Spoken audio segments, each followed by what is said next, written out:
आपण पाहत आहात ग्रामदेवता न्यूज. इचलकरंजी हे वीज पेट्रोल विरोधात जनरल लेबर युनियन आक्रमक झाली असून इथेनॉलमुक्त पेट्रोल पुन्हा सुरू करण्याची मागणी करण्यात आली आहे. इचलकरंजी येथील जनरल लेबर युनियनच्या वतीने प्रांताधिकारी कार्यालयात निवेदन देण्यात आले.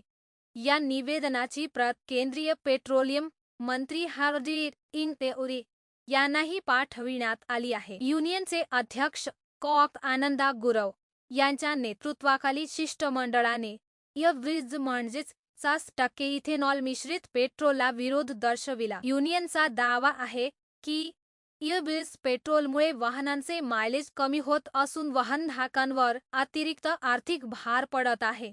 तसेच पावसाळ्यात इथेनॉल वातावरणातील ओलावा शोषून घेत असल्याने अनेक वाहनांचे इंजिन बिघडत असल्याचा आरोपही निवेदनात करण्यात आला आहे. युनियनने सरकारकडे इथेनॉलयुक्त आणि इथेनॉलमुक्त असे दोन्ही प्रकारचे पेट्रोल उपलब्ध करून ग्राहकांना पसंतीचा पर्याय द्यावा अशी मागणी केली आहे. तसेच वीज पेट्रोलची सक्ती थांबवून पूर्वीप्रमाणे इथेनॉल मुक्त पेट्रोल पुन्हा सुरू करावे अशीही मागणी करण्यात आली आहे. या शिष्टमंडळात रमेश खोत, रुपेश कांबळे, सुधीर अतिग्रे, राजू मुल्ला, सुनील खोत, सुरेश चव्हाण, प्रवीण केरले आणि दारासो गटणे यांचा सहभाग होता. अशाच ताज्या, विश्वासार्ह आणि स्थानिक बातम्यांसाठी ग्रामदेवता न्यूजला सबस्क्राईब करा, व्हिडिओला लाईक करा आणि शेअर करायला विसरू नका.